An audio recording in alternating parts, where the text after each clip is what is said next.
زمون علما دلته لیکي چې دروغ خوب به چرتم نه بیانوي، دروغ به نه جوړوي. او کم انسان چې دروغ خوب جوړ کو په دروغه، د قیامت پر ورځ به رب العالمین دله په لاس کې 2 اوربشې ورکي، 2 اوربشې، او دته به وایي شابه دا اوربشې یو بل سره غوټه کا. نو اوربشې څوک 2 یو بل سره غوټه کولی شي؟ اوربشو له به څنګه غوټه ورکې؟ د غنم دانې دواړه یو بل سره څوک غوټه کولی شي؟ او فرشته به ولاړی ابه وایي شابه غوټه کا دی، غوټه ورکول نه شي، او تر څو چې دی نشي ورکولی فرشته به له سزا ورکوي وهي به. دا ډېره خطرناکه ګناه ده. نبی علیہ السلام دې ته په دروغو کې خطرناک دروغ ویلي دي چې څوک د ځانه خوب جوړوي. ولې؟ ځکه دا خوب د دې انسان د دماغو ته زړه ته الله راچوي. خوب څوک راچوي؟ ښه خوب الله. نو تا دا زه تا ته وایم چې دا خوب مالی دی، څه مطلب چې دا الله د ماړه ته یو خبره راچولې ده او الله نی راچولې. الله ستاړه ته خبره نی راچولې او ته وایې چې الله د ماړه ته خبره، نو په الله رې دروغ ووایې. دروغ خوب خدا مطلب ما خوب ولي، نو خوب خدا ته الله پړه کې راچي او الله نی راچولې. ته وایې خوب مې خو الله راته پړه کې خبره راواچوله، نو چې الله نی راچولې او تا په الله دروغ وایې، دا ډېر خطرناک دروغ دی. نه ځان ساتئ. دویم دا چې خوب دی ولیده، نو هغه چاته به خوب بیانې چې هغه 2 صفته لري. یو د خوب په تعبیر پیږي، دویم تا سره همدردي وي. ګورئ ولې؟ که د خوب په تعبیر نه پوهېږي او هغه ته د خوب بیان که، نو غلط تعبیر به وباسي، نو همغسې به کېږي بیا. او که یو سړي سره د همدردي نه وي، در باندې زړه نه خفه کېږي او هغه ته د خوب بیان که، اب هم دله غلط تعبیر وباسي، نو بیا به همغسې کېږي، هغسې به ولې کېږي. یو حدیث کې راځي، حدیث قدسی دی، انا عند ظن عبدی بی. نبی علیہ السلام فرمایي چې الله وایي چې په ما باندې بنده څنګه ګمان کوي زه همقسې یم.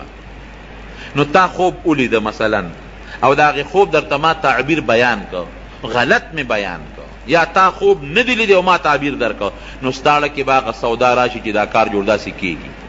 په الله دې هغه ګمان پیدا شو چې دا کار به داسې کېږي، نو چې په الله دې کوم ګمان پیدا شو، الله به همغسې در سره کوي.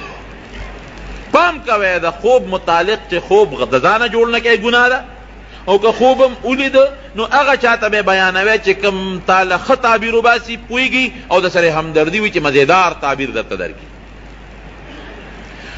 او بل درته ووایم که چا خوب ولید د یارې خوب، 3 قسمه خوب دی. یو هغه خوب چې د الله را طرف نه دی، هغه عموما سار وخت کې سړی ویني. یو هغه خوب چې هغه د شیطان د طرف نه دی، شیطان د یارې خوبونه په دې اړه کې راولي. او دریم هغه خوبونه لري چې یو سړی د ورځې سکی نو هغه په خوب کې ویني. لکه مثلا یو کلندر دی او خوب یې وي پېښور له باروبار خوب ویني، یا مثلا یو ترکان دی هغه په خوب کې ترکانی ویني، یا مثلا یو دکاندار دی هغه په خوب کې دکان کې ناست دی او روجي غوړي تلي. دا دریم دا هغه دي چې د په دماغو کې دروازې کوم شی ناست نو خوب کې د شپې هغه وویني. دې له خو هېڅ حقیقت نشته. بل هغه چې شیطان ورته په زړه کې کومه خبره د یارې خوبونه او د هیبت خوبونه ور واچوي، دې له هم څه حقیقت نشته. دریم هغه خوب دی چې رب العالمین رحماني خوب په زړه کې ورته ښه سوچونه راواچوي. نو اوس که یو انسان غلط خوب ولیده، بالکل خطرناک او غلط خوب، نو یریږي به نه. پیغمبر علیه السلام یې موږ ته یو دم ښولی دی، هغه دم چې د استعمال کو اسم نشته، بالکل چې ونه یریږي. خطرناک خوب، د یارې خوب، د هیبت خوب. داسې چل به وکړي چې اعوذ بالله من الشیطان الرجیم به ووایې او ګس طرف ته به لاړې وتوږي، بیا به ووایې بیا به ګس طرف ته لاړې وتوږي، بیا به ووایې بیا به ګس طرف ته لاړې وتوږي. بس د خوب اثر به ختم شي. هر قسمه خطرناک او د هیبت خوب که تعالی دي د هغې هېڅ اثر به ني. او که هغه وخت کې د یاد ني، سار را پاسېدې دا عمل وکړه. او که سار دې یاد نو هر کله چې دا خوب درته را مخکې شو، هر کله نو بس یو ځل دا عمل وکړه چې 3 ځله ګس طرف ته اعوذ بالله ویل او ورسره لاړې توکل. که جومات کې د جومات نه بار وځه نو اعوذ بالله ووایه 3 ځله او هر یو ځل سره ګس طرف ته لاړې وتوکه. د دې خوب به هېڅ قسمه غلط اثر نه دی، دم شو. بس دا تجربه ده.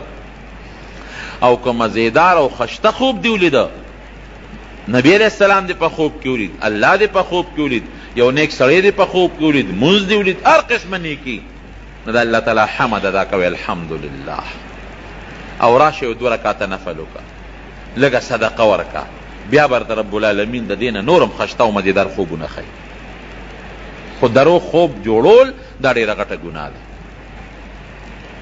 به هر کیف هغه یو خو وی چې ما دروغ ویلي وي، زه اوس چې څه شوي دی هغه شوي دی او چې څه دی به کېږي. بادشاه هلته کې تحقیق وکړو، چې تحقیق یې وکړو، هغه خو آسان کار و، هغه زمانه کې خو لیباټرۍ نه وې، هغه خوراک یې راواغېسته او هغه په یو حیوان باندې وخوړه، چې څنګه یې وخوړه هغه مړ شو. پته ولګېده چې خوراک کې زهر و. هغه اوبې راواغېستې، هغه بل یو حیوان ته کېښودې، هغه حیوان هغه شراب وڅښل، هېڅ یې ورته ونه وي. نو دا پته ولګېده که چې شرابو کې شراب والا څه نه دی اچولی او خوراک والا په خوراک کې زهر اچولی دي، بس دواړه یې راوویستل. قاضي فیصله وکړه چې دا کم د بادشاه باورچي دی، لنګري دی، د زهر اچولی دی، لہذا دی سنګسار شي، دی مړ شي. او چې دا کم بل دی شرابو والا، هغه په شرابو کې زهر نه دی اچولی او بادشاه خبر که چې بادشاه سلامت ګورې خوراک ونه خورې، دې کې زهر دی. نو هغه له انعام هم ورکه، بری هم که، وفادار و خط هغه یې راوسته، واپس یې په خپله ډیوټۍ باندې ولګاو. بلې پانسي که او بره په لرګي کې یې ځان کړی و، مارغان به راتلل او د هغه نه به یې غوښې وړلې. خو چې دا کم سزا شو دا خو بس ختم شو.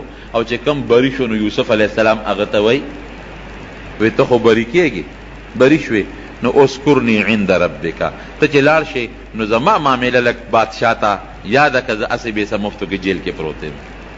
پته نه لګي بادشاه یا زلیخې مې وباسي که نه، عزیز مصر مې وباسي که نه.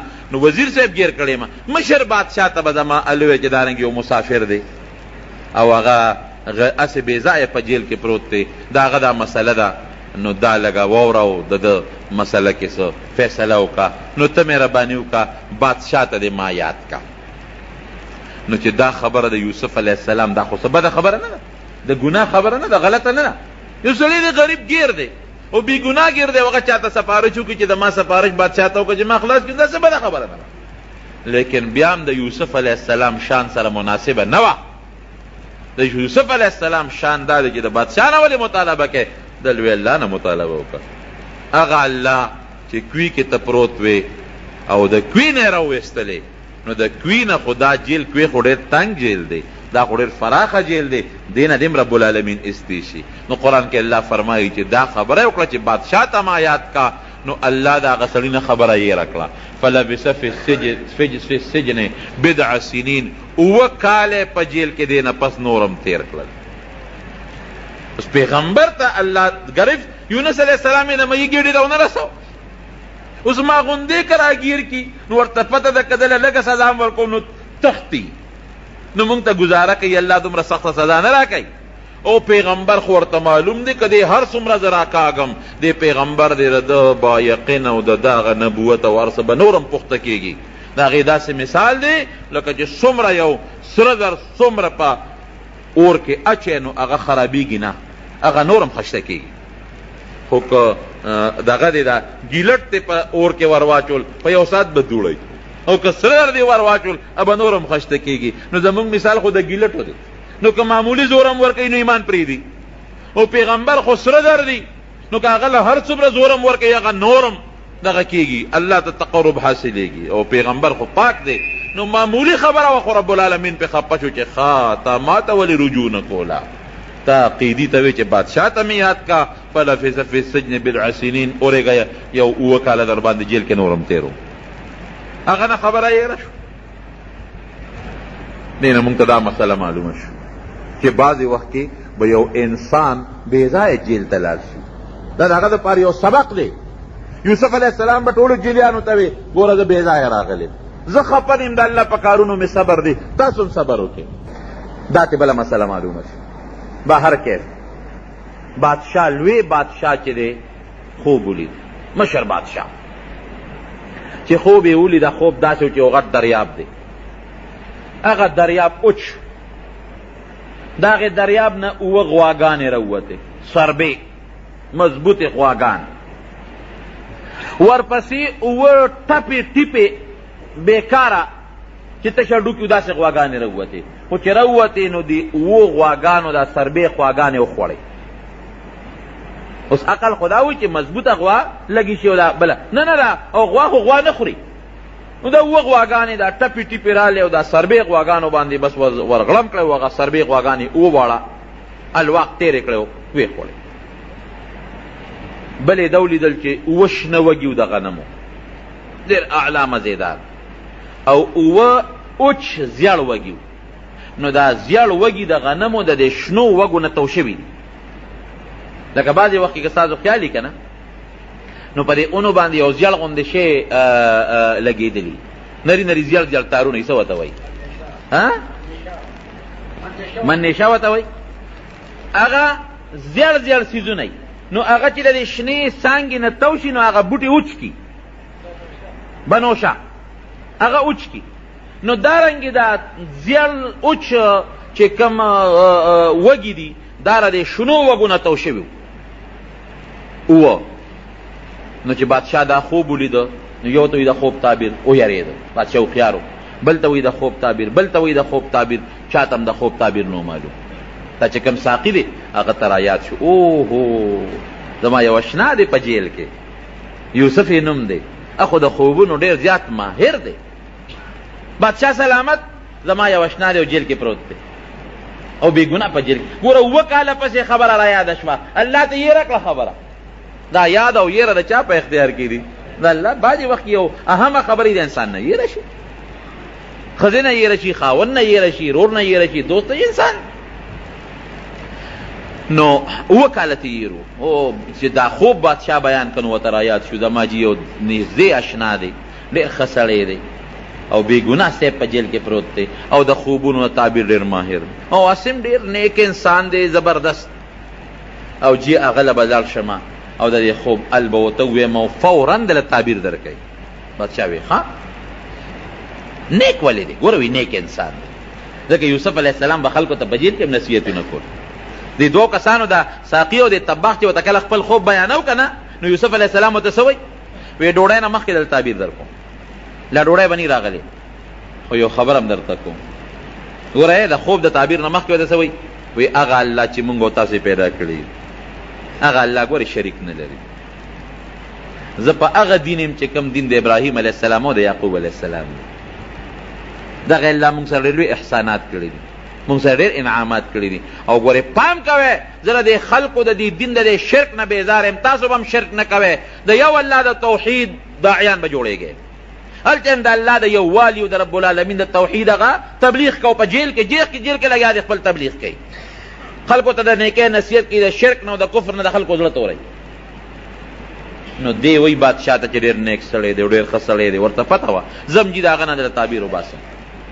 لړ شه راغی یوسف علیه السلام ته ای زما یوسف وروره ای دوسته زه خو راغلی یم او یو خوب زمونږ بادشاه لیدی دی او د هغه خوب تعبیر ورته وباسه او جي که تعبیر دی ورته وویسته که نه نو بادشاه ته به پته ولګي نو تا به فورا را خلاص کي.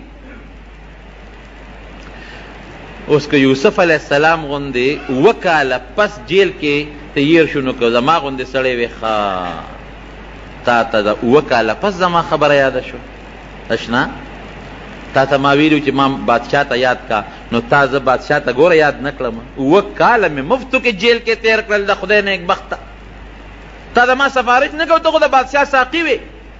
لیکن یوسف علیه السلام ته خو پته ولګی چې اسیم خو کار شوی دی اړو ملامت یې نه کړ عفو یې ورته وکړه. دی ورته اړو نه وي چې نیکبخته اوه کاله پس راغلی دی ورته اړو نه وي چې تا ګوره بادشاه ته دا اړو یاد نه کړم دی ورته اړو نه وي چې ستا اړو د خوب اړو جواب نه کومه پرې چې غرق او تباه شی. ولې که یوسف علیه السلام په تعبیر دوی پوی نه کړي نو حقات راځي او ټول ملک تباه کېږي. اوس که بل سړی وي نو وی به چې پرېږده چې تباه شی زما صرف جیل کې واچولو نه کوم د خوب تعبیر درته شرطونه به یې پې لګول چې ما خلاص کړې د هغې نه پس به د خوب تعبیر کوم نه هېڅ شرط یې پې ونه لګاو اړو ملامت یې نه که. دا د یوسف علیه السلام عفو درگذر حالانکه په جیل کې غریب پروت دی مفتو کې پروت دی. وی داسې کار دی بادشاه ته ووایا چې اوه کاله به ستاسو یو داسې دور در باندې راځي اوه کاله چې به د فراخ سالی دور بی اوه کاله به ستاسو رزقونه او ډوډۍ ګانې او غنمونه او څاروي به م څاروي او ښه فراخه کال به اوه کاله پس به قحط راځي، مکمل قحط، چې دا اوه کاله تاسو کم جمع کړې ده او کم غله او غنم هم سنبال کړي دي، دا به په هغه اوه کاله قحط کې بلکل خلاص شي. د هغې نه پس به در باندې بیا یو کال راځي، ابه ډېر د بارانونو کالي مزېدار. دا خو ستاسو د خوب تعبیر شو.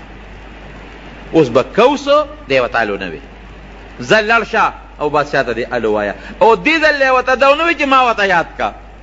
هغه ته خو پته لګېدلې وه چې مخکې مې دا ټکي وي، خو اوه کاله مې پکې تېر کړه، اوس بیا ووایم غږ یې ونه کړ. ساقي راغی، وی بادشاه سلامت، هغه دا تعبیر وویسته.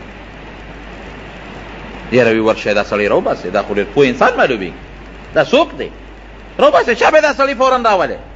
د نه زه اوس معلومات کوم چې دې سره به کوسه د اوه کاله چې قات راځي په مونږ باندې، نو د اوه کاله غله چې مونږ وکړو، نو دا غله خو هر کال غلغلک پیدا کېږي، خلک یې خوري. نو ټیک ده که ډېر فراخه کالم دی، نو غله خو نه ټینګېږي چې اوه کاله یې مونږ بیا په سټورونو کې ساتو. هغه زمانه کې دا سټورونه هم نو دا به اوه کاله په مونږ قات راځي، دا به څه کوو؟ ته ورشه دا لک راوړه. دی ورپسې په اس باندې سور شو، جیل ته ورغلی. مبارک شه یوسف. ولې؟ بادشاه د جیل نه وباسي او داروغه ته اعلان وکړه چې یوسف علیه السلام ډېر په عزت باندې راوباسه او فوراً یې بری کا او ما ته حاضر کا. وی بادشاه سلامت را لېږلی ما او داروغه ته اعلان هم دی، ته بری شوې، راځه بادشاه دې غواړي. بادشاه ته مخامخ اوس ودرېږې، نو ستا د علم اظهار په بادشاه راغلی دی، تا له ډېر لوی مقام او مرتبه درکوي. یوسف علیه السلام ورته څه وایي؟ نه جیل نه نوځي. او تا چې وی چې ما بادشاه ته یاد کا او جیل نه نوځې؟ وی نه که نه جیل نه نوځم، لاول دې دا تحقیق بادشاه وکړي چې ښځې په حقه دي، زلیخه په حقه ده او که زه په حقه یم، زما په جامه داغ لګېدلی دی. لاول به دا خبره فیصله کوو، هسې نه چې سبا خلک په ما د بادشاه په دربار کې الزام لګوي چې د زلیخې ته خدا نه خواسته زما په جامه داغ را نشي. لاول به زما او د زلیخې معامله پاکوو او ښکاره به اعلان کېږي چې ګناه د یوسف او که ګناه زلیخې وه، د هغې نه پس به د جیل نه وځم. نبی کریم صلی الله علیه وسلم فرمایي، وی رب العالمین دی یوسف علیه السلام سره ډېر احسان وکړي. وی که د یوسف علیه السلام په جیل کې زه پروت وی او ماله دقسې سړی راغلی و چې بادشاه دې غواړي، نو زه به فورا د جیله وتلی وم. خو یوسف علیه السلام ګورې د جیل نه نه وته او د خپلې مامنې لاول صفۍ راولي، د هغې نه پس د جیل نه وځي. دا نبی کریم صلی الله علیه وسلم فرمایي. هغه استازی لاړ بادشاه ته وایي چې سړی خو د جیله نه راځي. ولې نه راځي؟ چې د هغه او د زلیخې په منځ کې یو لانجه راغلی و، دی په هغې کې جیل ته تللی دی. او وایي چې لاول د زما او د زلیخې معامله پاکه شي، نو د هغې نه پس به زه د جیل نه وځم. به خلک وایي چې دا ګناه جوړ د یوسف وه، خو د خوب تعبیر یې وویسته نو ځکه خلاص شو. نه چې معامله پاکه شي. دې نه زموږ علما دا خبره معلوموي چې په یو انسان تهمت ولګي، داسې خطرناک تهمت، نو پکار دي چې د هغې صفۍ د خلکو په مخ کې راشي. خبره به مجمله کې نه پرېږدي چې مجمله کې دې پرېښوده د خلکو زړه کې به هغه شکونه وي، نه چې خبره بالکل پاکه شي نو ښه خبره ده. نو یوسف علیه السلام خپله خبره پاکول غوښتل. بادشاه ښځې راوغوښت، د ټولو زلیخې هم کېنوله. دغه وخت کې د زلیخې خاوند چې کوم خپل عزیز مصر هغه مړ شوی، بوډا وزیرو مړ شوی، زلیخې هم کېنوله او نورې ښځې هم راوغوښتې. هغه ښځې چې څوک په هغه مجلس کې ناستې وې هم ټولې کېنولې او بادشاه ټولې مخامخ کېنولې. وی وایه ټول د بادشاه وزیران او مشیران او د لوی افسران ناست دي، زنانه ښځې هم ناستې دي. ګناه د زلیخې وه او که ګناه د یوسف وه. زلیخه پاسېده، وی بادشاه سلامت، ګناه زما وه، یوسف بالکل پاک، هیڅ غلطي په یوسف کې نشته، دا ګناه ټوله زما وه، غلطي ټوله زما وه، بس زه په خپله غلطۍ ستومان یم. او علما لیکي مفسرین چې زلیخه د هغه وخت نه چې یوسف علیه السلام جیل ته لاړ په عبادت الله ته پرېوته، د الله نه یې معافي وغوښتله او هر وخت به رب العالمین ته جړل چې یا الله ستا ذات ډېر ښکلی دی، چې یوسف غوندې ښکلی انسان تا پیدا کړی دی الله، چې ته به څونه ښکلی رب العالمین، ستا ښکلی ذات مې پرېښوده او چې کوم تا پیدا کړی ښکلی دی هغې پسې ګرځم. واقعي چې د خشته ګلونو ته وګورئ، د ښکلي بوټو ته وګورئ او د خشتو نښو ته وګورئ، نو د رب العالمین لوی قدرت پرته معلومیږي. دا د رب العالمین د قدرت نښې دي. الله دا خو تا پیدا کړی دی یوسف، دې دومره ښکلی دی نه الله ته به څومره ښکلی، ستا څومره ښایسته ښکلی قدرت دی نه الله ستا حسن مې پرېښود، ته مې پرېښود د انسان حسن پکې شو.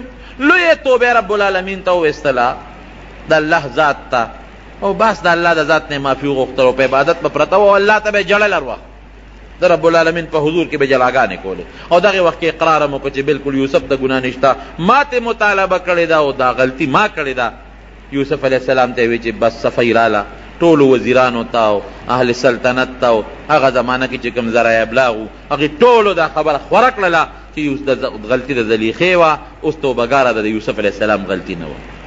د هغې نه پس یوسف علیه السلام راوویست د جیل.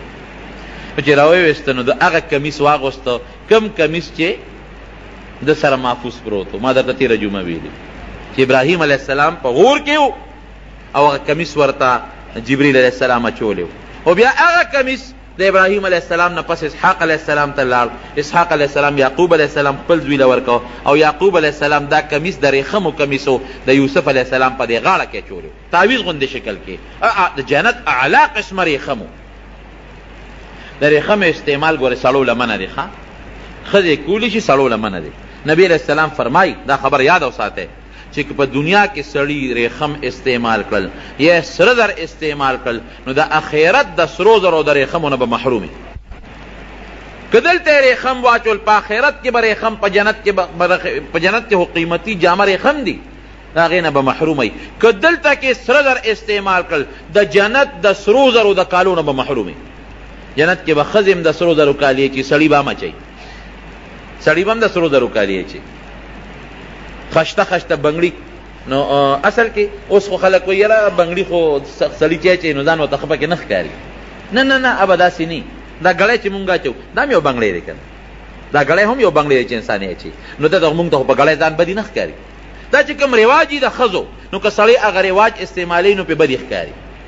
هغه جنت کې به دا د ښځو رواج نه لکه پخوا فرعون او د لویو لویو بادشاهانو به غټ غټ بنګړې چولي او به د هغوی دپاره فخر و عزت به و. دارنګې جنت کې به سړي غټ غټ بنګړي به یې چولي. خو که په دنیا کې سړي سره در استعمال کړل د جنت د کالو د بنګړو نه به محروموي، بیا هلته کې به الله نه ورکوي. دا ګوت اچول، دا سرو زرو ګوتې بعضې سړی اچوي، دا ګورې ګناه ده، ښه قطعا ګناه ده.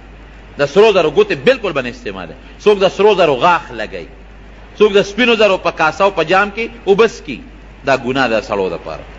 سره زر ښځه استعمالولی شي، ریخم ښځه استعمالولی شي، سړي به بلکل نه استعمالوي، دا ګناه ده. پام کوئ د سرو زرو ګوتې بعضې وخت کې زمونږ په دې وطن کې رواج د چا چې وادي یا کویدني نو هغه سړي ته خلک ګوته جوړوي. خیر دی که دې جوړه کړه جوړه کوله، خو هغه سړی دی هغه ګوته په خپله نه استعمالي، ښځې له دې ورکړي هغه دې استعمالوي که نه، ښځې له دې ورکړي، ښځه به هغه ګوته استعمالوي، خو سړي به ګوتې قطعا د سرو زرو نه استعمالي. که سړی ګوتې استعمالوي نو د یو ګوتې د سپینو زرو د ګوتې اجازت شته، د زیړو د ګوتې اجازت هم سړو ته نشته، د اوسپنې د ګوتې اجازت هم نشته، د سرو هم نشته. د زیړو ګوته د سپینو زرو ګوته اچولی شي، خو هم د دریو درېنیمو ماسو نه زیات نه، درې درېنیمو ماسو نه زیات نه، درې درېنیمو ماسو پورې استعمالولی شي. او که پکې د عقیق غمې ولګې، زمونږ د امام د بخاري شریف یو محشي لیکلی دي که په هغې کې د عقیق سور غمې دې ولګو او داسې طریقه دې ولګو چې هغه سرمن سره لګي، وي دا د زړه د بیمارۍ دپاره یو علاج دی. بهر کې د یو شارح قول دی، دا د نبی علیہ السلام حدیث بیا هم نه دی. نو بهر کیف هغه د ریخمو کمیس د یوسف علیہ السلام واچو. نو ګوره چې خشته یوسف هم خشته دی علیہ السلام، او کمیس هم د ریخمو دی، بیا د جنت کمیس دی هغه واچو. او مفسرین لیکي چې بادشاه ولې یو جوړه م ورولېږله چې دی خو جیلي د جیل جامې به وي، دا جوړه ورته واچوې، تاج یې ورولېږه دا ورته په سر کې، او خشته مزېدار ښکلې خوبصورته لباس او زیب و زینت برابر چې په اس باندې راغی د بادشاه دربار ته او ورننوت او بادشاه ورته وکتل، نو د هغه ورسره غیر اختیاري محبت او مینه پیدا شو. او دا لکه دا خو فرشته سیرت انسان دی، جیل کې دی غریب دونه موده تېره کړه او بېګناه جیل کې تېره کړه، د سره خو ډېر لوی ظلم شوی دی. او دومره قابله لږ چې د خوب تعبیر څومره مزېدار وباسي. راځه دلته کېنه ما سره ځان سره په تخت شاهي باندې کېنه بادشاہ ته اوه جبې یادوي اوه اوس هم دې بادشاهانو ته زمونږ په نسبت لږې زیاتې جبې یادوي اوه جبې ورته یادوي نو چې ده به په کومه ژبه کې خبره کوله نو یوسف علیه السلام به ورته په هغه ژبه کې جواب ورکو په بله ژبه کې هغې کې جواب ورکو یا لکه دا تاله دومره ژبې څنګ درځي ته څوک یې ټوله قصه یې ورته وکړه صاحب زه داسې ماشوم یم او زه کشر یم دلته مسافر یم د غلامۍ ژوند مې تېر کړی دی خو زه د یو لوی پیغمبر بچی یم چې د هغه نوم یعقوب علیه السلام نه ما د هغه نه زده کړي دي هغه یعقوب علیه السلام د یو بل لوی پیغمبر زوی دی چې د هغه اسحاق علیه السلام نوم دی هغه اسحاق علیه السلام د یو بل پیغمبر زوی دی چې د هغه نوم ابراهیم علیه السلام دی نسبا موږ د پیغمبرانو نسل یو زه کوی کې غورځولی شوی د کوی نه بیا راوتیم د غلامۍ زندګي مې تېره کړه بیا د وزیر کور ته الله را ورسولم بیا د ګناه مطالبه رانه وشو هغې نه الله بچ کړم بیا جیل ته پکې لاړم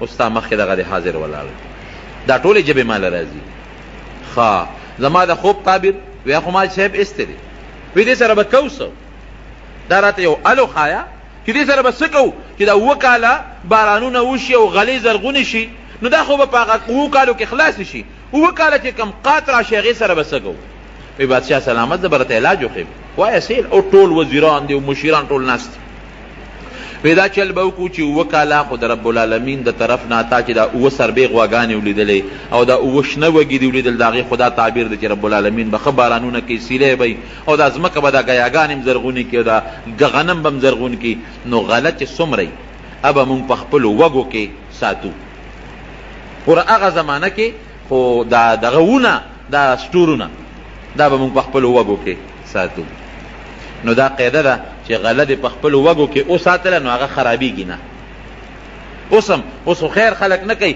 خو پخوا چې به تخم له جوار کې ښودل نو د وږو نه به یې ګورې نه شو کوله داسې ده که نه حاجي صاحب هغه به په هغه خپلو وږو کې او بیا په دې بڼو کې بند به اکثر دې خلکو ساتل اوس هم دا قاعده ده چې که غنم تا راواغېشتل او غنم په هغه خپلو وږو کې بند دي تیراواله په وږو کې بند کا اس قسمه سپږی به وله نه راځي نه به وله چینجې راځي یا وږي به پخوا ما ته یاد دي وږي به یې راواغېشتل په ټوکر کې به یې بند کړل او په کوټه په سر به یې ولګول او د پاسه به یې پلې وکړ داسې وکړه نو ته او زمیندارو هغه خپلې قصې پرېښې دي او داروګانو ته مخ اچولې ده نو ټول غنم او جوار ده نو ټول سپږو چینجو واله څه خو پکې زکات تاسو نه ورکوئ زکات خو خدای ده نه په بل طرف وباسي بیا هلکه وایي سپږو غنم او سپږی به نه زکات نه ورکوي چینجو وال چینجي به نه وي چې زکات نه ورکوي به هر کیف وی دا وږي به د غنمو راوالی دا به انشاءالله دونه غله وشي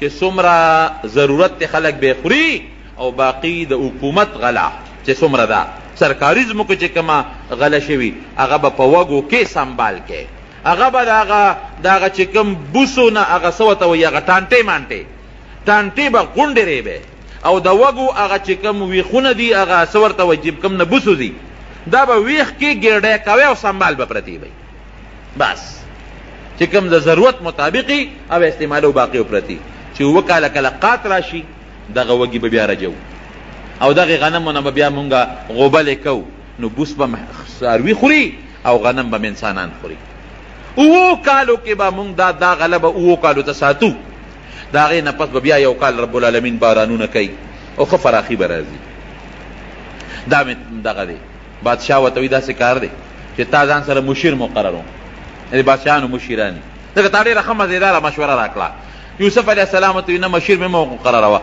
اجعلني على خزائن الارض ما وزیر زراعت جوړ کا وزیر خزانه نه خزائن الارض د دې وزیر خزانه بعضې علما معنا کوي نه وزیر خزانه نه د ځمکې خزانې یعنی وزیر زراعت مې جوړ کا ولې چې زه دله دا سیسټم برابر کم دا غله دله محفوظ کم دا غنم دله په دې اوچو په دې باراني علاقو باندې وکرم او دا اووه کالو دپاره سنبال کم چې د قات مسله ختمه شي بادشاه وی ډېره ښه ده وی انی حفیظ علیم ورې زه امانتګره مې غلا به نه کوم خیانت به نه کوم کم وزیر کم بادشاه چې هغه غلی خیانتګري ملک بچریم ترقي نه کوي او چې غل نی خیانتګر نی رب العالمین بیا هغه ملک لم ترقي ورکوي نو زه خو حفیظ او علیم په دې خبره پوهېږم هم الله راله دا پوهه م راکړی وایي د نن نه مې ته وزیر زراعت جوړ کړی نو یوسف علیہ السلام رب العالمین د کم زینا د کوین راواغشت او کم زیته ورسو وزیر زراعت جوړ کړ.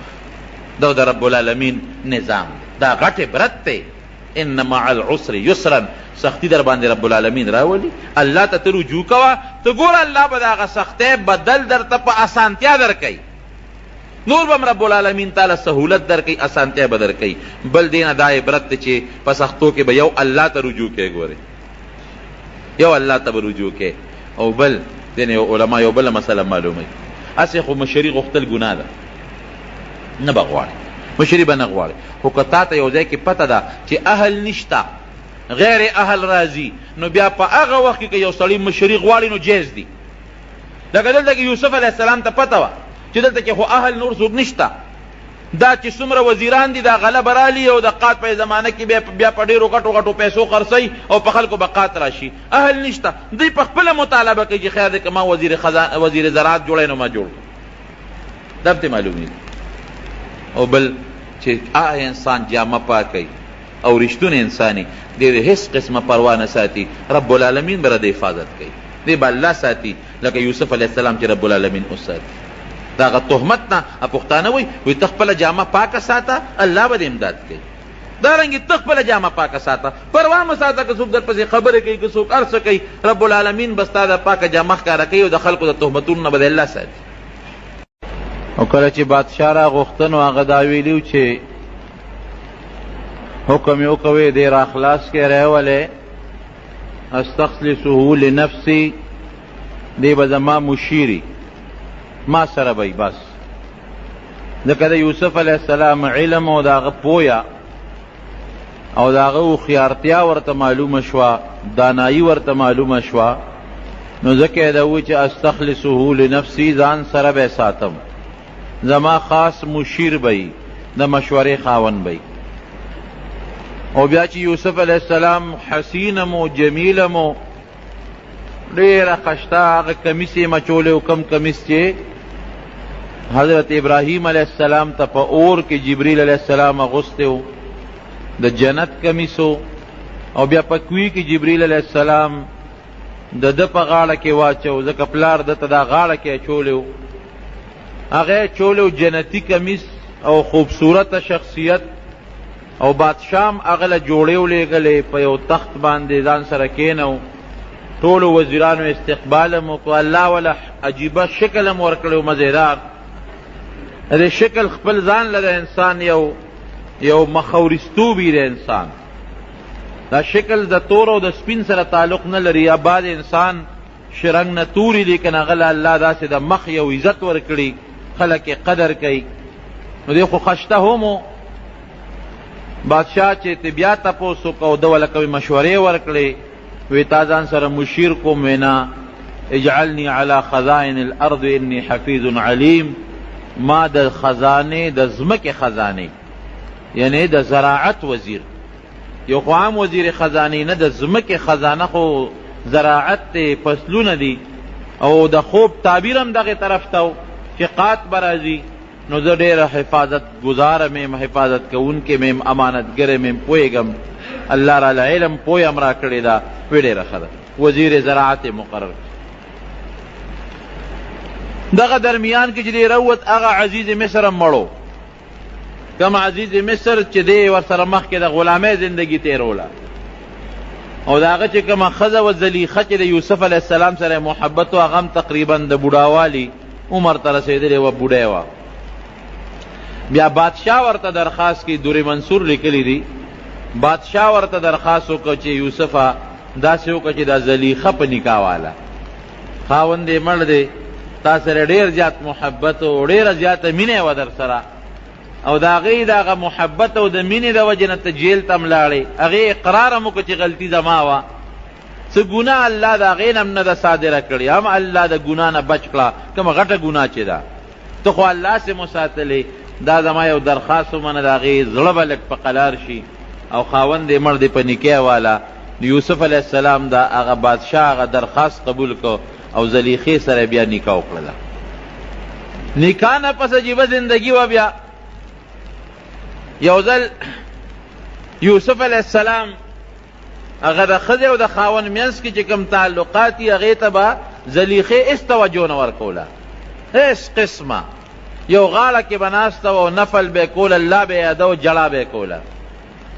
یوسف علیہ السلام ته یو ځل تپوس وکړه زلیخې زه خو هغه مینه محبت چې ستا کم ما سره مخکې و او ته کم محبت تی ما سره لرو هغه خو پرېږده وه چې کم د ښځې د خاوند خپل تعلقي ام را سره نه ساتې دا ولې هغه محبت دې څه شو، هغه مینه دې څه شوه. دا هغه وخت غلام یم، اوس زه وزیر یم او د بادشاه د دربار خاص انسان یم، نو ستا هغه محبت مینه خو ډېره زیاته وه او هغه پرېږده وه هغه د ښځې خاوند چې یو بل سره کمه مینه یو کم محبت وي هغه ما سره اوس نه ساتې دا ولې وی هغه وخت چې زما تا سره کم محبت او مینه وه زما زړه کې خالص ته پروت وی او ته زما په زړه کې موجود وی، خو چې ته جیل ته لاړې او بیا د جیل نه راووتې او ته جیل ته ورسېدې نو ما الله ته رجوع کړې ده، د رب العالمین ذات ته مې رجوع کړې ده. اوس زما ټول زړه د الله سره دی، زما زړه کې اوس هغه شی ختم شوی دی، د هغې په ځای ما الله ته ډېر درخواستونه کړي دي، ډېرې توبې مې غوښتې دي، ډېرې معافۍ مې غوښتې دي. او ستا په ځای زما زړه کې الله ناست دی، د الله محبت ناست دی، هغه څیزونه زما د زړه نه وتي دي. ختمه ده هغه خبره. بیا الله تعالی دوه زامن د یوسف علیه السلام او د زلیخې نه پیدا کړل. یوه لور ته الله پیدا کړه، هغه لور بیا د ایوب علیه السلام په نکاح کې ایوب علیه السلام ته واده شوه. بهر کیفه چې دی کله واپس راغی او دی وزیر شو، 2 کاله چې کم خوب لیدلی شوی و د هغه خوب مطابق د فراخۍ کالونه شروع شو، ځمکې داسې غلې راوچتې کړې، غنمان زرغون شو. او هغه زمانه کې چې کومه د ځمکې سبزي وه یا د ځمکې غله وه په ډېر وافر مقدار کې هغه خوب لیدلی شوی و ده چې 2 کاله به بارانونه مي، 2 کاله به غلې م زرغونې شي او د هغې نه پس به 2 کاله قحط وي. نو د 2 کاله چې کم غله زرغونه شوه حضرت یوسف علیه السلام ته خو الله علم ورکړی و، د هغې دپاره یې غټ غټ ګودامونه جوړ کړل فوراً. چې ورپسې ورته پته وه الله ښودلې وه د خوب نه چې 2 کاله قات به راځي، نو که دا غله مونږ اوس ختمه کړو 2 کاله او بیا څه کوو؟ هغه غلی په غټو غټو ګودامونو کې په هغه وږو کې سنبال کړه. تېره جمعه مې تاسو ته ویلي و چې وږي کې غله کېدې نه خرابېږي هم نه، هغه یې سنبال کړل او ټوله یې خوندي کړله. 2 کاله به چې خلکو خوړل او یې ساتل، او چې کم د حکومت ځمکه وه هغه ځمکه کې هم غلې وکرلې. که د خلکو نه به کومه غله وزګاره شوه د خلکو په پټو کې هغه به هم ته د فوراً واغېشتله او ټول ګودامونه ډک شو. ورپسې 2 کاله قات راغی، 2 کاله چې کوم قحط راغی نو بیا به هغه غله یوسف علیه السلام د ضرورت مطابق خرڅوله. خلکو سره خپلې غلې هم نه وې، د ساتلې وه به یې خرڅوله ضرورت مطابق په پیسو باندې او دارنګې په نورو څیزونو باندې. نو د مصر چې څومره خزانه وه هغې د پیسو نه او د زرو نه د سرو د سپینو نه بلکل ډکه کړه. اوقات داسې و په 2 کاله کې چې د مصر نه بار په میلونو په سوونو میلونو باران بلکل بند و. د کله چې باران بند شي که نه نو ګورې دا رزق که یو سړی وي چې زما ځمکه او زما پټې دی، بېشک دا ځمکه او پټې روزي زرغونی، خو د چا په حکم یې زرغونی؟ د الله په حکم. الله که باران بند کړه دا نیرونه به بیا نی ختموي. دا مونږ نه لیدل څه زمانه مخکې دې نیرونو کې مو بوچې شوې، لږ غوندې یو میاشت باران بند شي نو بیا کویان هم اوبه وچکي، بیا درک ته اوبه نه لګي. دا خو د رب العالمین یو نظام دی، دا زمونږ ایمان دی او دا زمونږ عقیده ده چې روزي په دې ځمکه کې پرته ده، خو ګورې د الله په حکم. الله چې غواړي درکوي به، که الله ونه غواړي ځمکه به دې مې، جایداد به دې مې، مال به دې مې، قات به در باندې راولي.